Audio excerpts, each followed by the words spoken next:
What's going on, everyone? Juicebags here, and welcome back to some Dungeon Defenders 2 and another Hero Spotlight. This one, I'm going to tell you just right up front, is just immensely boring to play.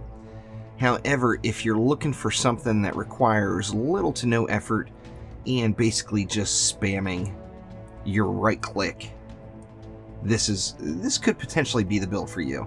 And a lot of people are actually arguing that if there was a damage done meter or report at the end of a map, that they think that this build would have more damage done than any other hero DPS build there is. Now, this is it's a reworked version of the old hero damage, hero crit mystic, and we're still using a lot of the same flavor, but with some new additions. And of course, all of the new additions can be substituted out if you do not have the hyper shards quite yet. So let's go ahead and take a look through the gear. Going to be using the Shadow Flame knife. The Shadow Flame knife is actually crucial to the success of this particular build, and going with Burning Strikes and Thunderstruck, the newest hyper shard. Now, if you have yet to unlock Thunderstruck, easy enough. Replace that out with Drenching Strikes, and you're still going to get a similar effect. Moving right on over to the headpiece, we've got Worm Scarf, Serpent's Appeasement, and Inspiration. Inspiration is really completely unnecessary for this build and could be swapped out with anything else.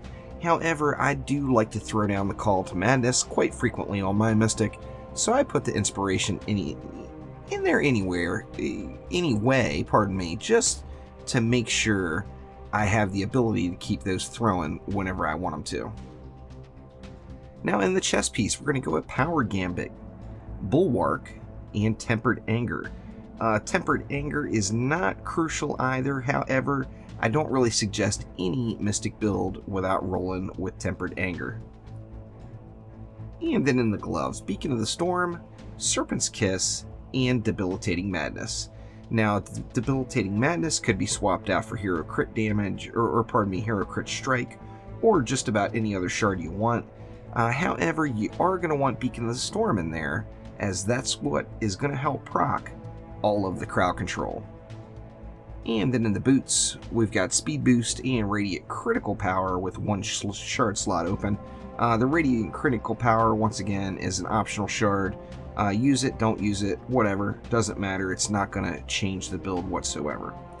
Now, there's two basics of this build. First off, with Thunderstruck, your primary attacks have a 26% chance on hit to drench enemies for 7 seconds, and your primary attacks deal an additional 40% damage as storm damage with a 3-second cooldown.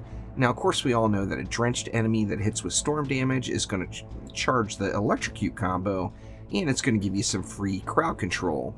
Now, since this storm damage is only proccing every 3 seconds, we've got Beacon of the Storm in there, which is also storm damage, and that's going to be proccing constantly.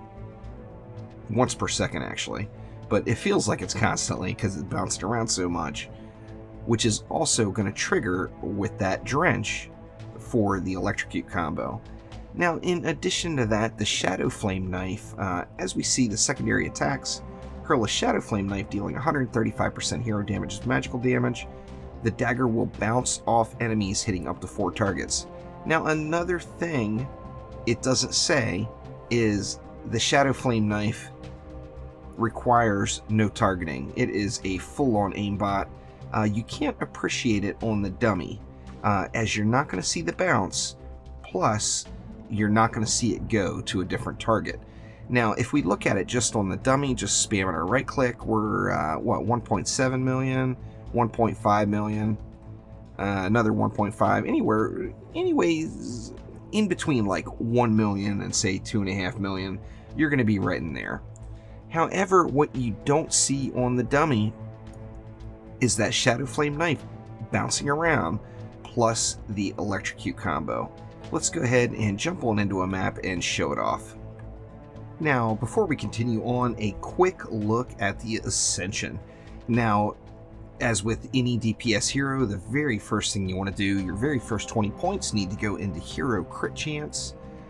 Make sure you don't put any points in max appeasement, as we do want to keep our appeasement full to maximize all of the buffs that we get. And the easiest way to do that is to not have any additional appeasement to worry about filling up. Now, in addition to that, movement speed is definitely a nice quality of life thing, and any other available points should go right into hero crit damage. In the offense category, I usually end up throwing some points into Serpent Coil damage just because I always use it. It's a nice heal. Might as well get a few extra points out of it. And then the Call to Madness duration. That's another no-brainer there. Besides that, the only category that matters is hero damage and hero health. Of course, the higher your hero health goes, the easier it's going to be just for you to sit there semi-AFK and still survive assassins and everything else.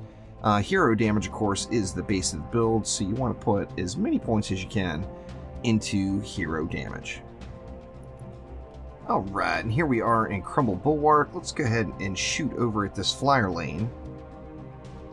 And I'll just keep shooting at this flyer lane, and if you notice, when some mobs come out of the bottom, all of the shots are hanging a hard right and going down south to the bottom lane, as targeting is not required.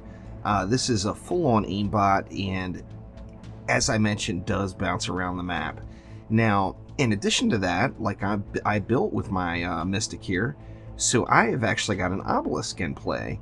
Now, every time I get that Obelisk buff, which right now I believe it is stunned by Cobalt, but every time I get that Obelisk buff, it is going to increase that damage by another 50%. So my 1.5 million then turns into 2.25 million DPS. That's just, as I mentioned, just bouncing around the map, going in random places with absolutely no aiming required. And there we go, the whole wave is actually clear. So that is a look at the ultra lazy Aimbot Mystic. Hope you all enjoy. As I mentioned, it is just an immensely boring build to play. However, it does serve its purpose. So if you have a movie you want to watch, but you don't want to stop grinding, or if you got something to do, or if you're just feeling really lazy, this could be a build that gets the job done for you. So thank you once again. Click that like button and please subscribe to the channel, and I will be back soon with more Dungeon Defenders 2. We'll see ya.